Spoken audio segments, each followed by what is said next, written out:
খবৰ পাই ঘৰৰ দুৱাৰমুখত ভিৰ কিন্তু বিয়া হোৱা এবছৰ হৈছে যৌতুকৰ বাবে শেষ হৈ গ'ল এটা জীৱন ৰূপহীহঁতৰ বৰপেটাত যৌতুকৰ বাবে নিৰ্যাতনৰ বলি হৈ চৰম পথ বাছি ল'লে এগৰাকী নপোৱাৰীয়ে অভিযোগ এই পৰিয়ালটোৰ কৰ্মসূত্ৰে কেৰালাত থকা স্বামীয়ে যৌতুকৰ বাবে ৰাছিদা খাতুনৰ ওপৰত নিৰ্যাতন চলাই আহিছিল অন্য মহিলাৰ সৈতেও প্ৰেমৰ সম্পৰ্ক থকাৰ অভিযোগ কেছকলটো হৈছে মানে হেয়াত কেৰালা বিয়া হৈছে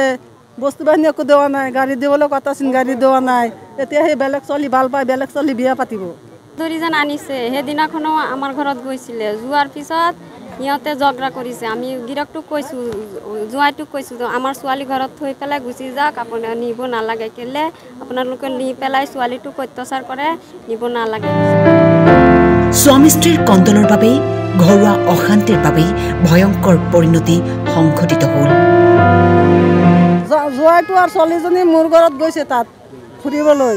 যোৱাৰ পিছত ৰাতি 10টা বজাত গাড়ীখন চেণ্ডেলখন ৰাস্তাত থৈ ছোৱালীজনী আমাৰ কলং আছে কলঙৰ ওচৰত লৈ গৈছে মাৰি পেলাই কলঙত পেলাই দিব তাদি আমি চেণ্ডেলখন পাইছোঁ সিহঁতৰ ঘৰতে গৈছোঁ ৰাতি 10টা বজাত পাইছোঁ চেণ্ডেলখন আৰু গাড়ীখন পিছত আমি কৈছোঁ বোলে তহঁতে ক'ত গৈছ বিচাৰিছোঁ নাই পিছত 1 ঘণ্টা পিছত আমাৰ ঘৰত গৈছে আমি তহঁতে ক'ত গৈছোঁ তহঁতৰ দুইটা তই এনেকৈ কাজিয়া কৰিছে বেলেগ ছোৱালী সেই বিয়া পাতিব মোক লৈ কলঙৰ ওচৰত গৈছে আমি কি কৰিবলৈ গৈছে তই কলঙত বচাই দিব মোক পিছত দুটা দম খাইছোঁ দম খাই পিছত সিহঁতৰ ঘৰত পঠাই দিছোঁ যা তই মাহীৰ ঘৰত যা ঘুমাবি আনফালে স্বামীৰ পৰিয়ালে অস্বীকাৰ কৰে নিৰ্যাতনৰ কথা ঘটনাস্থলীত স্থানীয় দণ্ডাধীশৰ লগতে ৰূপহীহঁত আৰক্ষী উপস্থিত হৈ মৃতদেহ উদ্ধাৰ কৰি মৰণোত্তৰ পৰীক্ষাৰ বাবে নগাঁওলৈ প্ৰেৰণ কৰে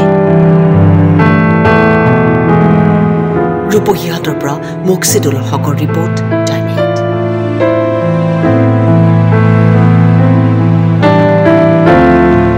জোঁৱাইটো আৰু ছোৱালীজনী মোৰ ঘৰত গৈছে তাত ফুৰিবলৈ যোৱাৰ পিছত ৰাতি 10টা বজাত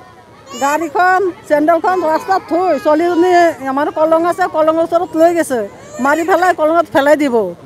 তাদি আমি চেণ্ডেলখন পাইছোঁ সিহঁতৰ ঘৰতে গৈছোঁ ৰাতি 10টা বজাত পাইছোঁ চেণ্ডেলখন আৰু গাড়ীখন পিছত আমি কৈছোঁ বোলে তহঁতে ক'ত গৈছ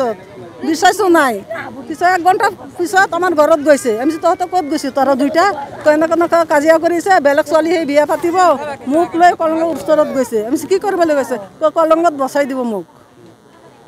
পিছত দুটা দম খাইছোঁ দম খাই পিছত সিহঁতৰ ঘৰত পঠাই দিছোঁ যা তই মাহীৰ ঘৰত যা ঘুমাবি